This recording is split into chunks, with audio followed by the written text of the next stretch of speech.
Here, and in this video I'm gonna potentially do my most dangerous YouTube test that I've ever done on my channel. I have a Galaxy S4 right here. You guys can see this is a legit phone, frost white or white frost, whatever you want to call it. Anyways, what I'm gonna do with this is I'm gonna test this phone out with a chainsaw. This is a 60 horsepower chainsaw, the newest one right now available out in the market, or at least in my country. I'm gonna cut this on the side and see what happens. You know, I have no chainsaw experience. I don't know what to expect, so whatever happens, happens. Hope you guys enjoyed the video. Let's get into it. Alright guys, so the Galaxy S4 is stationary on the vise. You guys can see there's the unlock screen. I'm gonna go ahead and unlock it. Just to show you guys, here are all the icons. Fully working phone.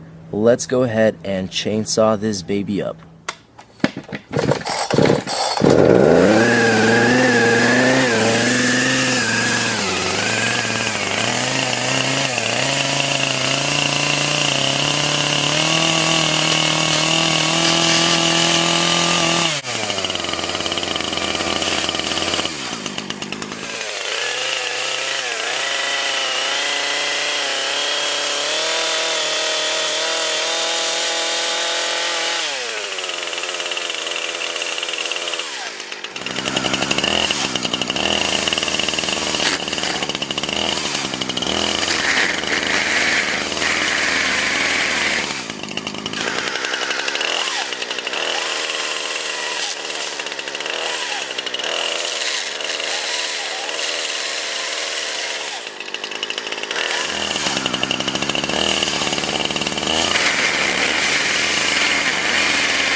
Alright guys, so let's go ahead and check out what happened to the S4. I had to actually clean out my camera lens because it got all glass shards everywhere on the lens.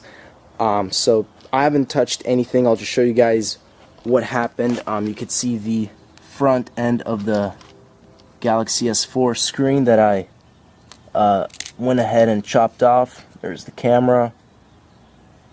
There's the middle. Looks very tasty, I know. That's the front end. This is what I was working on. The last shot, you guys can see I was going through right on this side, and then in the middle. Let's go ahead and see what else we have here. So we have the battery, and I actually noticed that this sprung out of the phone when I just started chainsaw. Starting to chainsaw the phone. This actually just, flew all the way onto here from all the way there. Looks like we have a piece of the case, or the back cover. A whole bunch of just scrap metal. Oh, what is this? Quite possibly the SIM card holder or tray, whatever. I don't know. Oh my god. So here's the side view. There's like a wire sticking out of the phone. I'm not sure what that is. Let me take out this thing so you guys can see the entire phone. Okay. So, here's the phone. Oh, okay, so wow, the button still works perfectly fine. And clickable. This looks pretty cool if you think about it. I was so close to chopping this middle off, because I came around from this end, and then I stopped, and then I flipped it over and tried to go this way. I actually just ended up cutting the front half. But I mean, like, I could sell this on eBay. This is pretty cool. So that's pretty much it, guys, for that video. I hope you guys enjoyed that chainsaw test. If you guys want me to chainsaw something else with this guy, let me know down in the comments below. Thanks for watching, guys, and as always, peace out.